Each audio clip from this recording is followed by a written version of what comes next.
Thanks for listening to this podcast of Trending with Timmerie. If you haven't already subscribed, please catch us wherever you love to listen to your podcast, from the Relevant Radio app to Apple, YouTube, you name it, we are there. And if you listen on Apple Podcasts, please be sure to go and give us a 5-star review to help other people discover the podcast. Anything you share in terms of episodes, whether it's texting it to a friend, posting on social media, helps to build up the kingdom for God, to help confront the challenging issues we face as a culture, but with joy, with hope, and with an eternal perspective where our faith collides with everyday life, bringing eternal principles to help us live our life joyfully. So, what's trending? Bridging your Catholic faith with your everyday life. You're listening to Trending with Timmerie on Relevant Radio.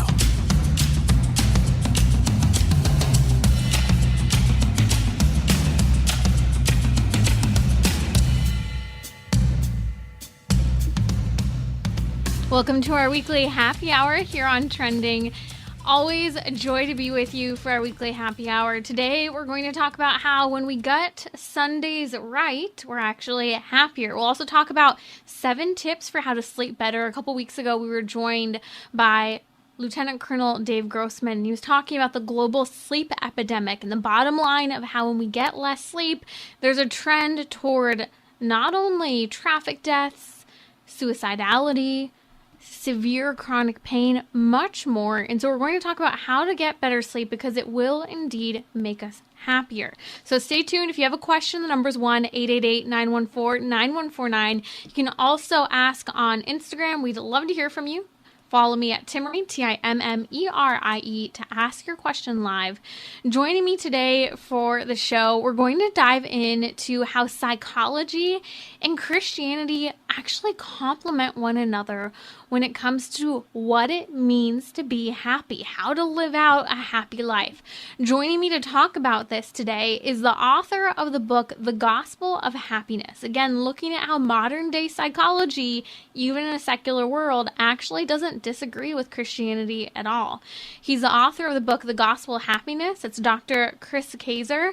And we're going to again talk about this complementarity and how so often today's culture, we think, okay, we want to be happier, be the best you, engage in meditation that everyone says is the best thing to do. But in reality, sometimes when people think their Christian faith is incompatible with what's happening in the trends in the world, we miss the reality that our faith is so scientifically centered because it's human-centered, even before we understood all these deep studies behind psychology. So joining me now is Dr. Kaczor to dive into his work at the Gospel of Happiness. Welcome to Trending. Thank you very much. Really great to talk with you. Let's talk first about explaining positive psychology, the latest trend when it comes to being happy, and then how it's connected to living out Christianity. Yeah, so positive psychology is a relatively recent phenomenon, a movement in psychology, and it was started by a professor at the University of Pennsylvania, and he noticed that psychologists focused for the most part on depression, anxiety, all kinds of problems people were having. And so about 30 years ago, he said, we really need to focus not only on the bad, but on the good, not only on the negative, but also on the positive. And so for the last 30 years, people that are doing positive psychology have sought out things like, well, what makes people flourish? How can people have a better life? How is it that some people go through difficult times and emerge from those times strengthened? How can we have more gratitude? How can we have more forgiveness? And so basically they looked into all these things and tried to study them in a very empirical way, so double-blind studies, the same way that they study medication. And what they found, I found very, very interesting. They found that the practices of Christianity were actually practices that greatly increased people's well-being and happiness. And so, for people that are Christians, it was a little bit like they rediscovered the wheel. They came to understand the truth that being a grateful person, being a forgiving person, being someone who serves other people, all these things they found are psychologically healthy for us. And so in a certain way, the recent findings of psychology have really overthrown the kind of view of early psychologists like Freud, who thought that Christianity would harm people and damage them psychologically. Basically, this more recent research has pointed out that Christian faith and practices are very helpful for people. It's interesting as you mention people such as Sigmund Freud, who really kind of made people think, well, wow, to live by any sort of life ethic, to have anything constrict you in any way would, like you say, cause harm to the human person. So can you kind of bridge the gap a little bit and maybe give us some examples? I know you mentioned gratitude, forgiveness, and serving others, but even how a rule of life applied to ours kind of sets the tone for still helping us and living out virtue, that this is actually a good thing when we have restrictions? Yeah, the interesting thing is, in doing my research for this book, what I found is that what the church teaches us are things that really are very helpful. So let me just use one example. In the Our Father, Jesus taught us to pray, "Forgive us our trespasses, as we forgive those who trespass against us." And so you might say, well, this is kind of a rule that holds me down and restricts me. Maybe I want to take revenge on my enemies and punish them, and it'll make me feel better.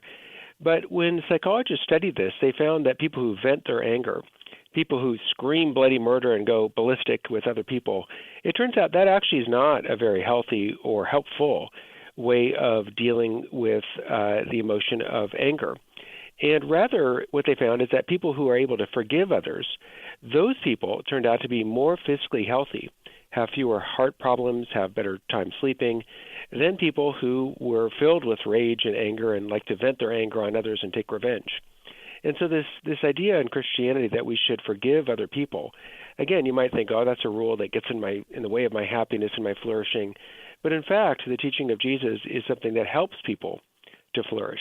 You might liken holding on to your anger a little bit like, imagine you're really angry with me, and so you think, I'm going to take revenge on Chris. I'm really going to get him back. And so it'd be a little bit like you're carrying around a bunch of burning hot coals, waiting for the moment that you're going to throw them in my face. But of course, when you're carrying around a bunch of burning hot coals, you're the one who's getting burned by that, not me. So forgiving other people isn't something that gets in the way of our flourishing and happiness, but really helps our flourishing and happiness. And Christianity discovered that before the positive psychology folks did. If you're just joining us, it's our weekly happy hour here on Trending. We're talking about how modern psychology and Christianity actually agree when it comes to what it means to be happy, how to get there along the way. Now, something you just said really stood out to me. Joining me is Dr. Chris Kaczor, who wrote the book, The Gospel of Happiness. There's this saying that goes around, and it's very centered in a lot of modern spirituality surrounding Hinduism and Buddhism.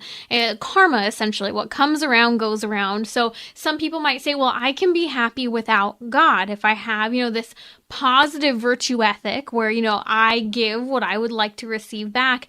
I guess the question here when we're talking about how Christianity ties in, is that enough, or does Christianity actually take us a step further in happiness? Oh, I think Christianity really does take us many steps further in happiness.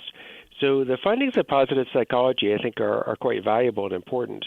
But Christianity gives us something that goes beyond what positive psychology can give us. And this is true in a number of dimensions. So one of the main ways, though, is the hope for everlasting life. So positive psychology really has no tools for dealing with the reality that all of us are going to die, and everyone we love is going to die. And, they can not really do anything about that. And by contrast, Christianity has the hope of the resurrection of the dead that Jesus has given us. And secondly, in terms of guilt, so I think all people who are trying to be good realize that sometimes they fail. I think that everybody who's striving to live a good life can recognize that sometimes they fail according to their own ideals. And again, Christianity has an answer for that in the forgiveness of sins. I think, we as Catholics are particularly lucky because I think almost everybody feels guilty, right? I think almost everybody does some things at least that they know, oh gosh, I shouldn't have done that. But we're really lucky as Catholics because we have the sacrament of confession. And any time that I've not lived up to my ideals, anytime I've failed God, I can go to the sacrament of reconciliation and start over. Wipe away, throw out all the garbage that I've created and move forward in a new and clean way. And that is a huge, enormous blessing. And finally, Christianity offers us a relationship with the living God. So positive psychology, doesn't try to do that. It's sort of neutral, you might say, with respect to God. It's not, for God or against God. It just sort of is neutral. A little bit like most medications, right? If you take a medication for your, asthma. It's not really, necessarily tied to God in any way. But Christianity, of course, points us towards perfect truth, perfect goodness, and perfect love, and offers us a relationship with God in Jesus. And so that's something, obviously, that goes way, way, way beyond anything that positive psychology can give us. Two really important things stood out there. The importance of relationship in Christianity, having a relationship that is with God. You're working toward a relationship with someone, in human perfection, versus that attitude of Hinduism and Buddhism of karma, what comes around goes around, and that kind of being our inspiration, for being nice to others so that they'll be nice back. It shows why it's not enough, and it's ultimately not satisfying, because it takes you from a self-seeking perspective to a perspective that goes beyond yourself into what is ultimately the transcendent. And I think that that's why we see this synergy between modern psychology and Christianity, because we see there the fusion of here's human nature, but also recognizing that human nature is actually called to so much more. And I think that's what's so profound about your book, is it helps people to understand, like, you don't have to throw Christianity out in order to pursue a happy life day to day. Let's talk a little bit about how gratitude plays a role in this. You talk about many examples, but one of which is the 3 blessings exercise. Can you share a little about that? Sure. There was a psychologist who did an experiment where he had people that were moderately depressed every day, at the end of their day, think about any 3 things that day that they were grateful for.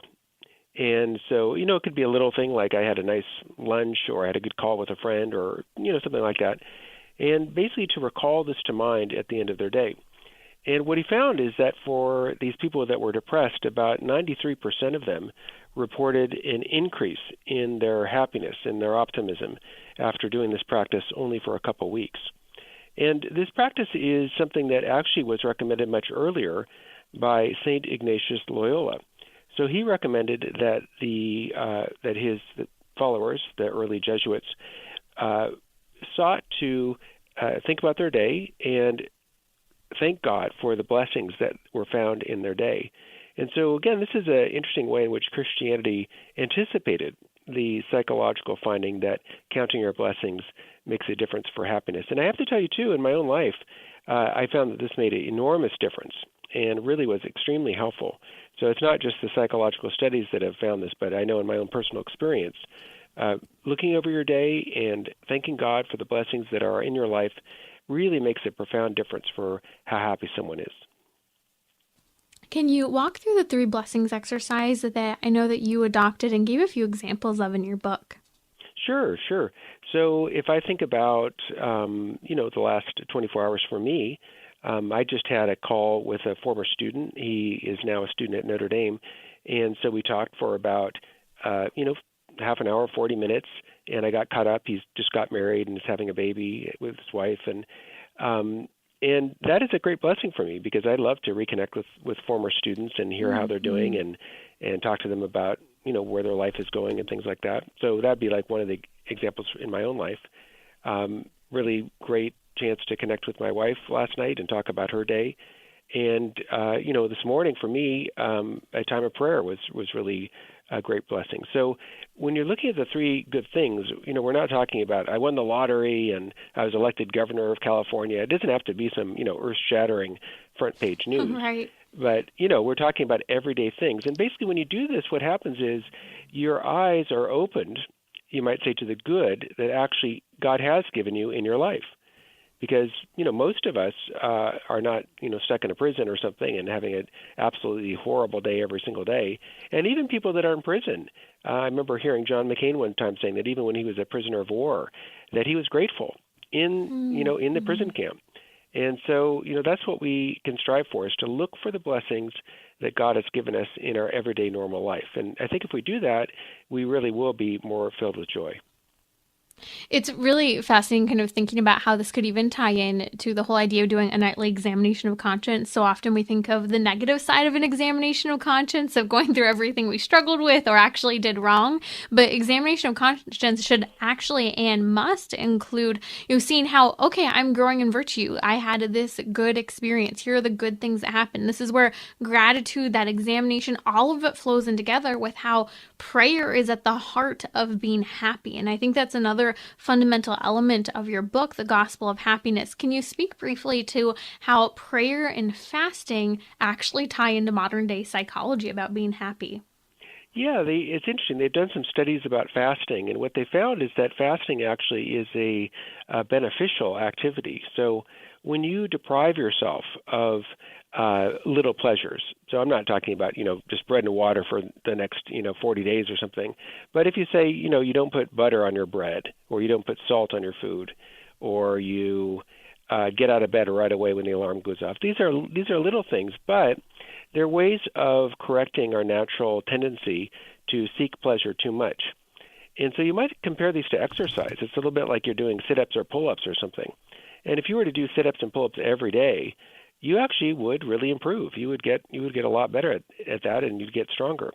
And so when we fast, it does two things for us. It helps us to correct our will, which tends to seek pleasure too much, at least for most people. And it also enlivens us and helps us to really appreciate the good that we have. And that's a huge blessing, to really savor your meals because you've maybe delayed that a while, or to really enjoy the good things that you have in life because you've deprived yourself voluntarily of some of those good things for a while. So the practice of fasting is not meant to be negative in the sense of saying that the things of the world are bad. The idea of a fast is you're giving up something that's fine. There's nothing wrong with it. It's a good thing. But you're choosing to give this up for the love of God. And in doing that, you're growing closer to God. And that really is the heart of happiness. So not only are there benefits of working through the will, helping us to appreciate things more when we fast, but like you said, that again, the idea of relationship when you give up something for a purpose, for a sacrifice, is so important. It's fascinating to dive into this research between modern psychology and Christianity. Joining me now is Dr. Chris Kaczor, and we're going to come back, continuing to walk through his book, The Gospel of Happiness. We'll also discuss, and this is so fascinating, how we can actually strengthen our own willpower. But also, we have to keep the checks and balances, see how this fits into our Christian faith as well, with total dependence on God. So coming back up, we'll discuss that, as well as 7 tips for how to sleep better and how when we get Sundays right, it actually makes us happier. Here during our weekly happy hour, don't go away.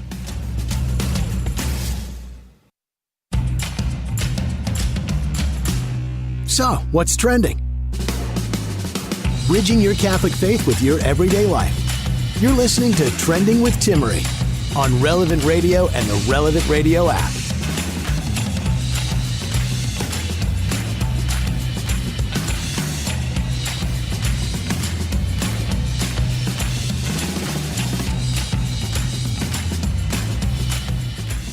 Who doesn't want to be happier? That's why we talk about it every single week here on Monday. So if you know someone who could use a little perk in their step, please share an episode of Trending, especially Weekly Happy Hour, every Monday with them. You can subscribe at relevantradio.com/trending or wherever you catch your podcasts, and send someone some tips on happiness. Today, we're going to continue to talk about happiness from the perspective of how when we sleep more, we're happier. And also, when we get Sundays right, we actually find that we're happier day in and day out. Joining me now is Dr. Chris Kaczor, and we are diving into his book, The Gospel of Happiness. He talks essentially about how modern day psychology and Christianity, our Catholic faith, show the robustness of how we can truly be happy. And it's not in disagreement. It complements one another. Now we're going to talk about how overcoming ourselves and strengthening willpower can actually make us happier. And it's practical and possible to do this, but also understanding the faith-filled perspective as well. Dr. Kaczor, let's talk a little bit about this. You mentioned just a moment ago fasting, and I think this really does tie in to how strengthening our own willpower can make us happier. So let's tie the connection between fasting into that development of willpower. Yeah, there is a very direct connection. So the psychologists talk about willpower as being a little bit like a muscle. And so if you want to get stronger muscles, if you want to be able to walk better or run better, whatever, it's really important to strengthen those muscles by practice. And so fasting is a way of strengthening our willpower muscle. Whenever you fast from something, you give up chocolate, give up drinking alcohol, whatever it is, you have to make a little bit of an effort. And when you make that effort, what's happening is you're strengthening that part of you that is in control, the self-control part of you might say.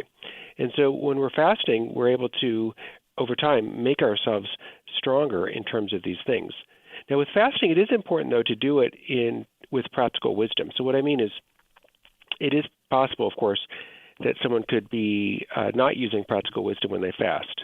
And so they could take on excessive fasting, right? If you're just going to say, well, I'm going to only have bread and water for 40 days or something. I would think for most people that really would be excessive. Hey, we are, getting ready for Lent here. Don't deter too many people. Well, I don't know. I mean, with fasting, what Aquinas talks about is the importance of having a guide. So, maybe your spiritual director does say that fasting like that would be great for you. But I do think it's important to have a guide where, a spiritual director or a good priest is able to help you and say, okay, well, it might be good to do this and maybe not to do that. But fasting really is a path towards strengthening our willpower for sure. It does make me laugh because we're talking about this with about a month to go before Lent actually kicks in. And fasting is one of the hardest things for us Catholics. I don't know about you, Dr. Kaczor, but sometimes, it's so easy to make so many excuses about why I can't fast today or why I can't abstain from meat today. So I think it's interesting that our faith actually has a tremendous amount of guidelines, some of which have even been lost from kind of a little bit more rigorous of a fasting structure to our faith.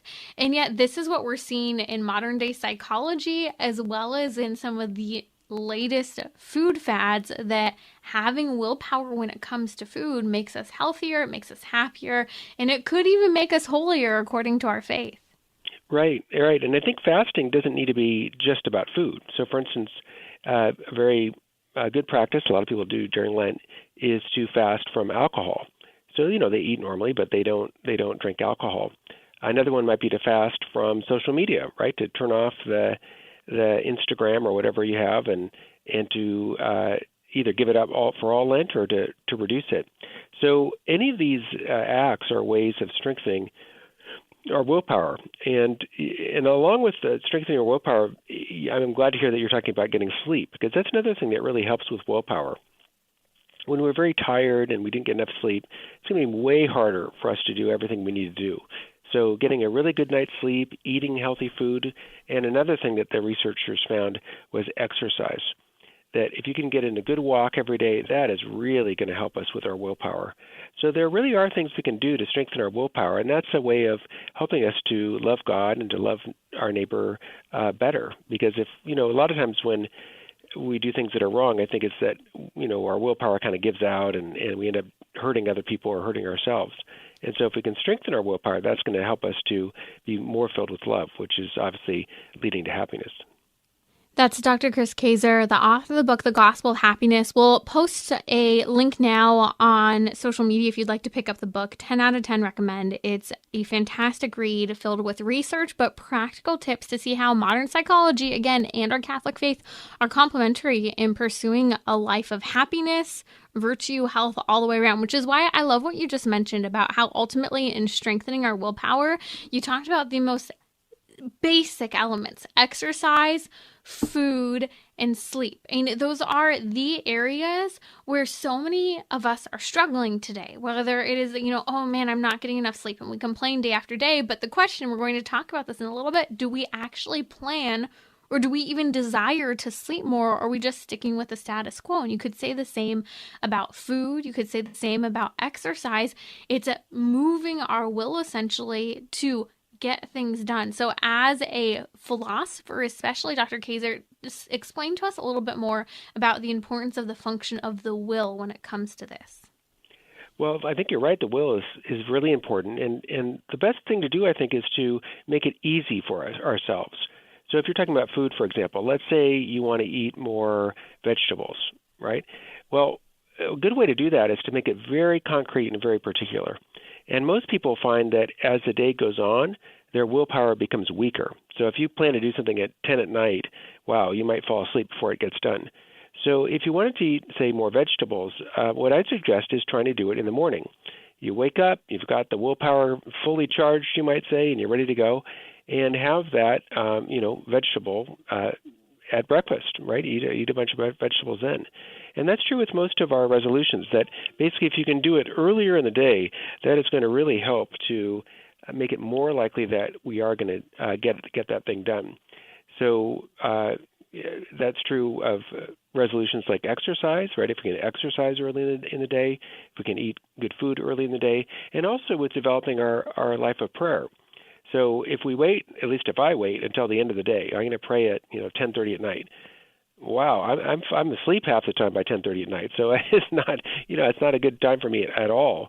And so much better is you get out of bed and maybe do it first thing, right when you get up in the morning. Make that a time of prayer for the beginning of the day.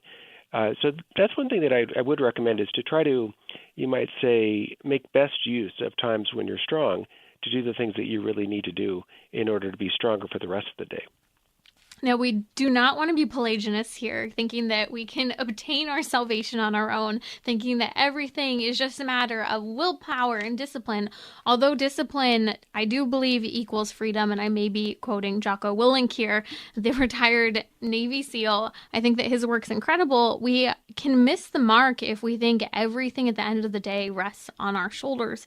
And this is where Christianity comes in. Although we can work on virtue on our own, we need grace. We need the grace of God to accomplish things. So can you explain how that relationship is so important behind practical practice to strengthen our willpower, but also total dependence on God's grace? Oh, I think you're so right. Salvation is not a matter of us having good willpower, and I'm so good that I just work my way into the family of God. So salvation is always a gift. And it is a gift that comes from God by His own grace.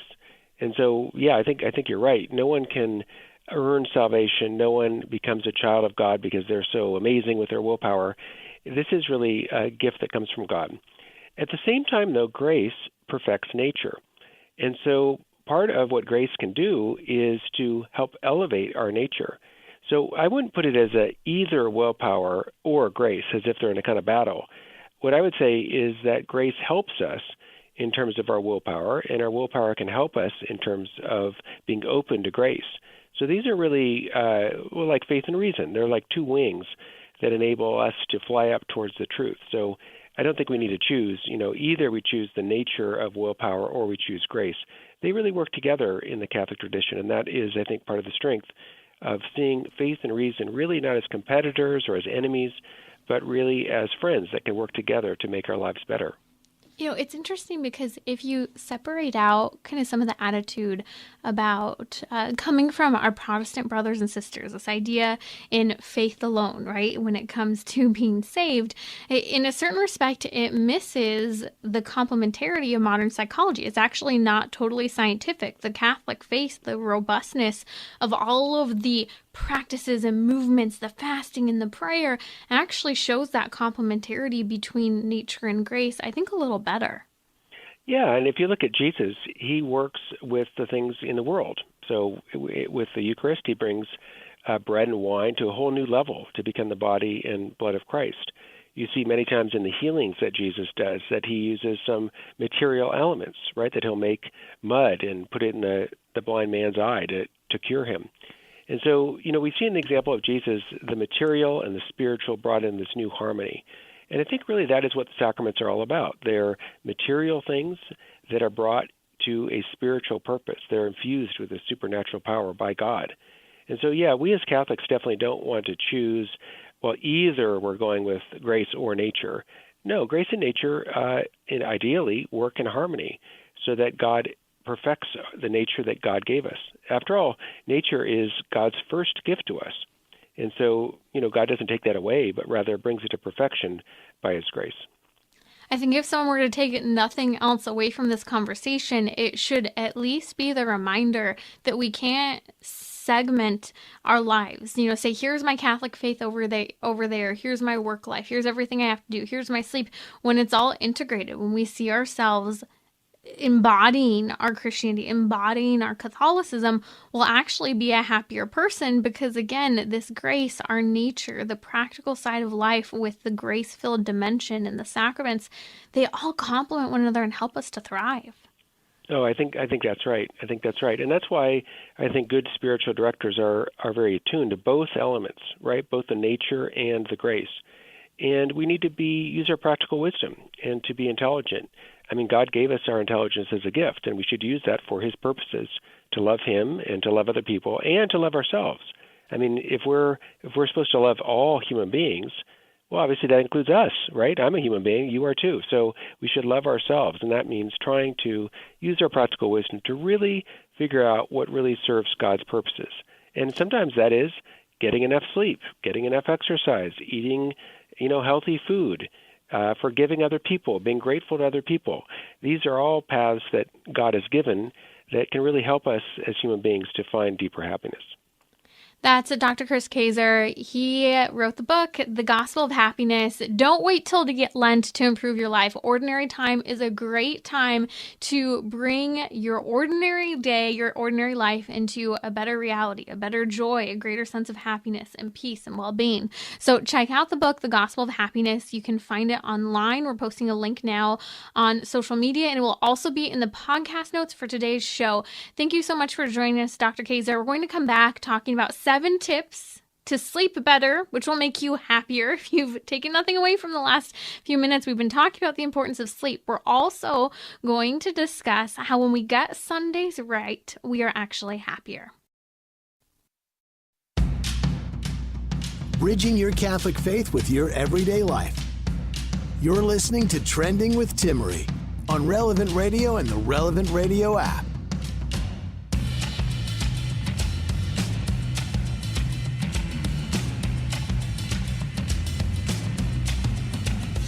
We are talking, that's right, we're talking today about being happy. Yet again, being happier. It's our weekly happy hour here on Trending.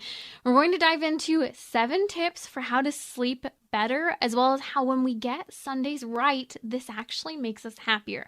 If you have a question, a comment, want to be happier and share your thoughts, especially from a Christian perspective, go ahead and give me a call. The number is 1-888-914-9149. Or if you have a question related to happiness, I'd be happy to take it live now on Instagram. Ask away at Timmerie. That's Timmerie. Okay, so we spoke a couple weeks ago to Lieutenant Colonel Dave Grossman. He's a top law enforcement trainer in the nation, and he was talking about the global epidemic of sleep deprivation. We talked about how suicide is the leading cause of it is actually lack of sleep. Chronic pain and the opioid crisis that we're dealing with has to do with people not getting enough sleep, and so they're in chronic pain and they're having to medicate. Also, everything from caffeine abuse, you name it, sleep has become a huge problem. I threw a question up on social media a couple weeks ago asking if you got enough sleep, and 75% of you, approaching 8 out of 10, said that you do not get enough sleep. I also heard a lot of excuses and reasons for why that doesn't happen, but Sam from Georgia actually called to tell us that when Lieutenant Colonel Dave Grossman was on a couple weeks ago, it's inspired him, and he's now getting 8 hours of sleep a night, and he's giving credit to Saint Joseph, the sleeping Saint Joseph statue. And this is a total side tangent. This isn't part of the 7 tips, but I was actually just pondering today my sleeping St. Joseph statue. I have it in my baby girl's room, praying that she would always be a great sleeper. And I'll actually touch on that. If you're a parent and you're struggling with sleep, my child was not a natural, easy, go to sleep and sleep all night kid, but we trained her. And thank God we trained her, because she sleeps for 12 straight hours and has almost the entire time since we've trained her and have had to go through the developmental jumps. I'll get to that in a minute if that's part of your concern about sleep. But we have a lot of tips here. Now, the sleeping St. Joseph, to just speak to that for a moment, I think is really important. There's a devotion behind a statue, literally, of St. Joseph laying on his side, sleeping. Part of the idea is helping us to understand that God worked and intervened in St. Joseph's life time and time again in his sleep. The angel came to him multiple times in his sleep, prompting him to the will of God. And when St. Joseph would arise, he would obediently follow God's will in his life, God always keeping him safe and holy. And one day, ultimately, St. Joseph is but would have been in heaven. And so this sleeping St. Joseph statue, many things could be said of it, but I know for some people it has been helpful for them with that devotion and sleeping better at night. It's also a reminder for us of abandoning everything to God, letting go and trusting in Him to accomplish all. This is actually why I was pondering just today my sleeping St. Joseph statue, because I tend to be really fast-paced and quick and always trying to get things done, and stress myself out at times because just trying to take on too much too fast or doing it too quickly. This attitude that everything must be done now. And I was thinking how, because we're getting ready to move in our new house, I want my sleeping St. Joseph statue to be in my room, not our baby girl's. And the reason for that is because I need that reminder of total abandonment and trust in God, just like St. Joseph had this holy resignation to the will of God. And that is so important. Okay, so let's dive into 7 tips for how to sleep better. And actually, we have a question coming in on Instagram from Andy Hapkett. The biggest weakness is picking up my iPad for a few minutes. I look up a quote, and a few minutes later, it's 2 a.m. and I'm learning about quantum mechanics or some other random subject. Andy, don't worry, we're going to get to your question in a minute. Ash Rossio just commented saying, how did you sleep train your daughter? And St. Joseph, pray for me, asking for prayers. We'll pray for you, Ashley. Don't worry. I will tell you how we sleep trained her. It's hidden in my 7 tips here. They're probably actually 25 tips for sleeping, but we'll pretend that they're only 7 because they kind of are in their own categories. Okay, so number 1, because at least 75% of you are not sleeping enough. Here's my number 1 question for you, and it's also my top tip. Ask yourself this. Do I want to sleep more or sleep better? And if I do want to sleep better or sleep more, do I ever plan for it? Because here's the reality. Sleeping more, sleeping better is not going to happen accidentally. You're not just going to fall into bed at 8 p.m. if that's when you really need to go to bed in order to get a proper night's sleep. You're also not just going to fall off of using your phone with total self-control if every night you're staying up till 2 a.m. learning about quantum physics. So here's the beginning.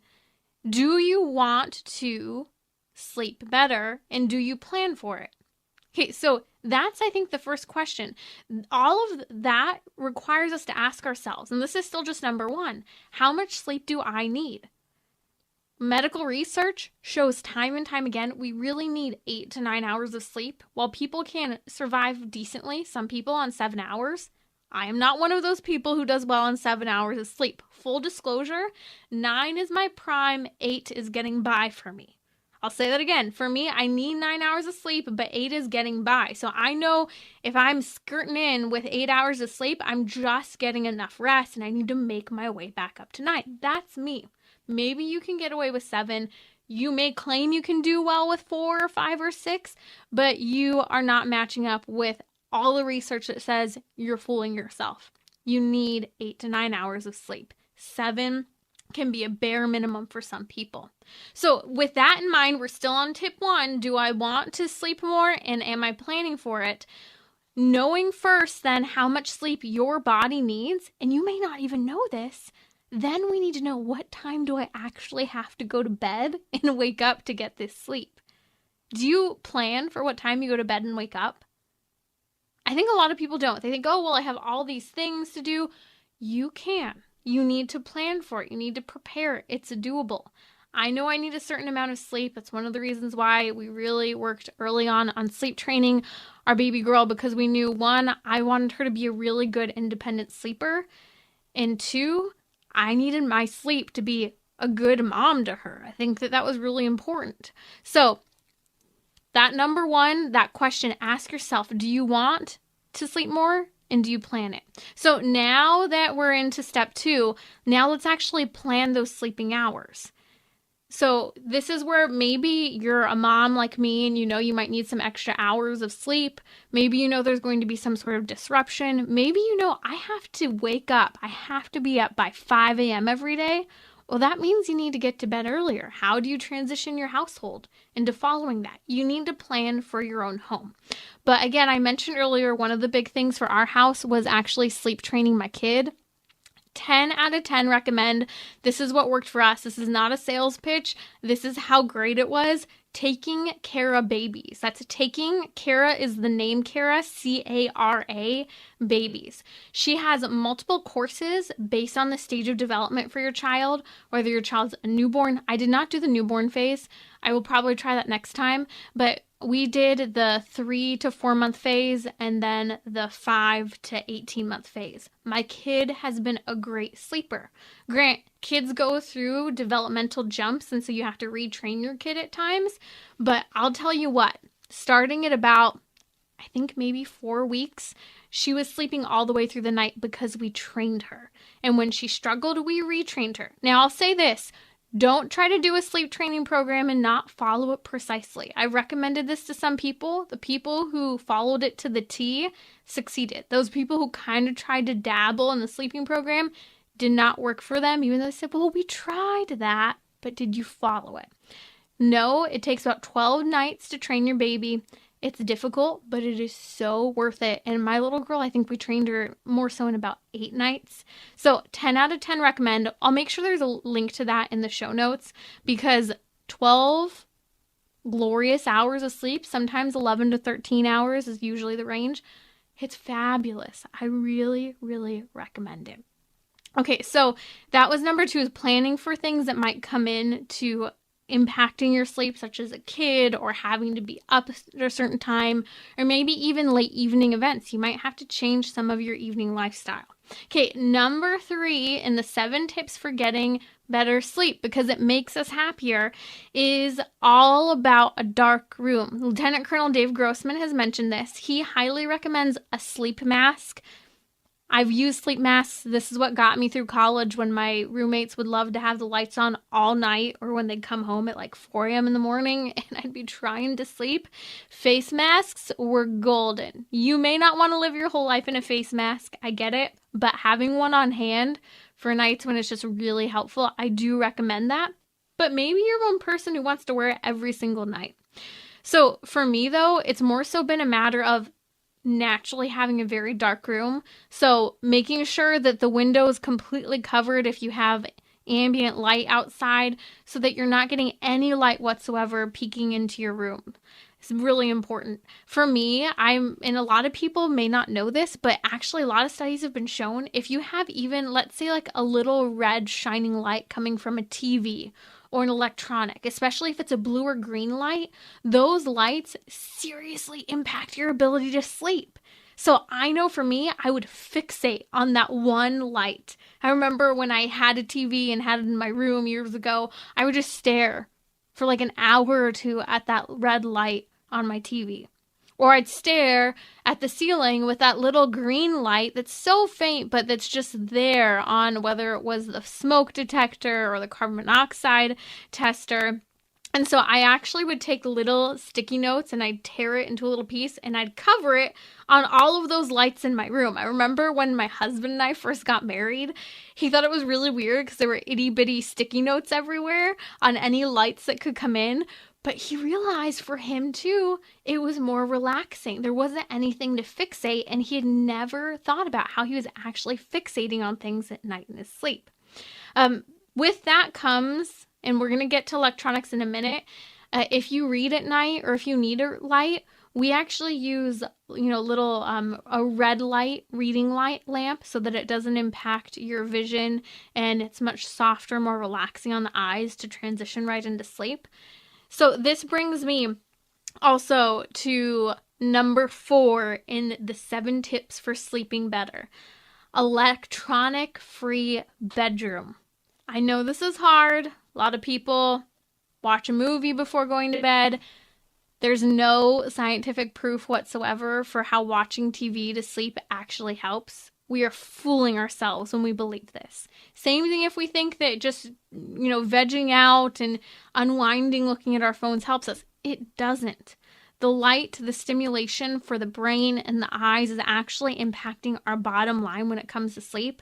We don't use our cell phones in bed. We don't take our phones to the bed. For the most part, we do not have our phones in the room unless it's used for an alarm and it's on the other side of the room on a counter and on airplane mode. No notifications, nothing going off. This has always been a big thing for us. It's really important and it really helps sleep. I've struggled with sleep in the past. I'm a great sleeper now. So is my husband. And these have been things that have really been game changers. So again, an electronic-free bedroom. And this is really helpful if you're married for continuing to make sure there's good conversation. And it's great if you struggle with insomnia because then you don't turn to watch the TV or play with your phone or find yourself up at 2 a.m. at night. Turn off the phone. So this comes to my 5th tip. No electronics 1 hour before bed. I get it. I'm the same way. Sometimes I need to just send that one text or set my alarm or whatever still, but no electronic use other than that before bed. Stop replying to text messages. Stop reading them.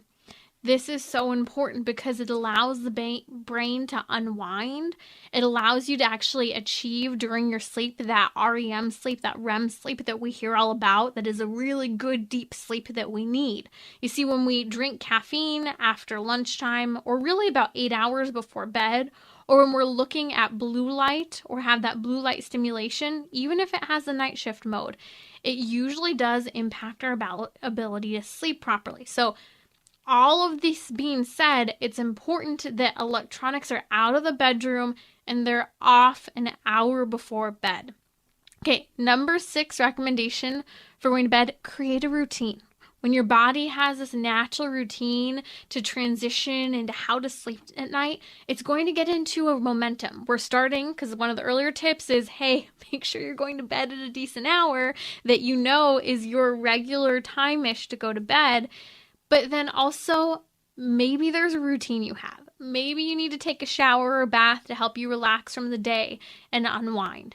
Maybe you need to make sure that you stop drinking so much water so you're not up a million times in the middle of the night or avoiding getting up in the middle of the night because you have to go to the bathroom. Let's be real.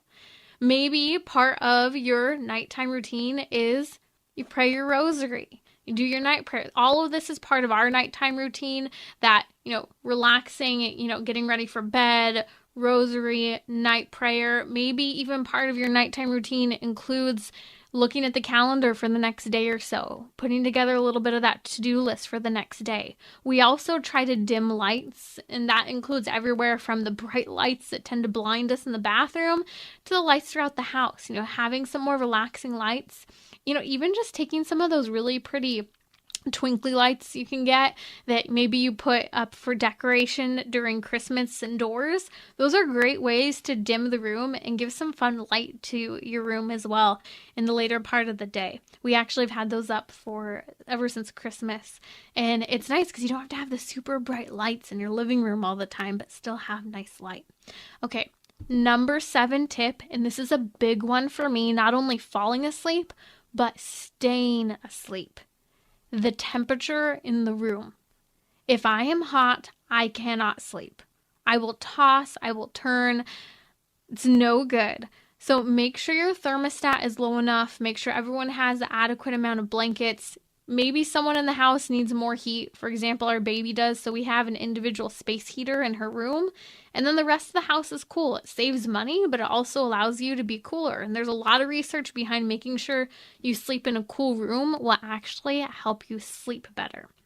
So those are all tips for how to sleep better. When we sleep better, we're happier, less moody, better equipped to respond to people. We have more self-control. We are in less pain. We're able to exercise more, eat better. We're not craving carbs as much. There's so much behind it. But maybe like you, I've also struggled with staying asleep. Maybe just waking up randomly in the middle of the night. So here are my 5 go-to things if you wake up in the middle of the night and can't go back to sleep. 1, double checking that there's not light waking me up. 2, just working on breathing and relaxing. 3, sometimes I just didn't get enough movement in that day. I'm a super active person. If I don't move, I am restless. So even getting out of bed and stretching, or doing a little bit of movement and laying back down can allow your body to actually relax and go to sleep. 4th, just clearing your mind with reading. I read every night before I go to bed. Pick up your book, have, the red light, reading light, and read a couple pages or for as long as you need. Then you're not frustrated that you weren't productive, but your brain can also be in a more relaxed state of thinking about something else. So make sure it's the right book for you. Or pray. Prayer is really helpful. I don't do the best about praying in the middle of the night because I usually can't stay focused. But again, it depends. Maybe if you're praying through your rosary. Number 5, if you can't stay asleep, if you wake up in the middle of the night, the best thing you can do if you're still not asleep after a little while, get out of bed, go do something else for 5 or 10 minutes, and then come back. Just whatever you do, don't go and use your electronics. That little distraction, that little change of pace can help you reboot and go back to sleep. It's actually a game changer if you really can't sleep. I do this all the time when I have a hard time sleeping. You are listening to Trending with Timmerie. I hope you are happier tomorrow, the next day, because you're going to start planning for more sleep. relevantradio.com/trending to subscribe, and please listen to this, write down this checklist, because you will sleep better and you can sleep better. There's a lot of research behind this. The better we sleep, the happier we are. So go back, listen to this, and subscribe. relevantradio.com/trending. This is Timmerie from Trending with Timmerie. Joining me tomorrow will be Melanie Hemp from ScreenStrong.com. We're going to talk about solutions for taking your kids back from the digital world, as well as the impact that modern technology has on girls in particular. We'll discuss things parents are learning to keep their kids safe and Catholic, things that you will want to know. Join me Tuesday at 6 p.m. Central on Relevant Radio or the Relevant Radio app.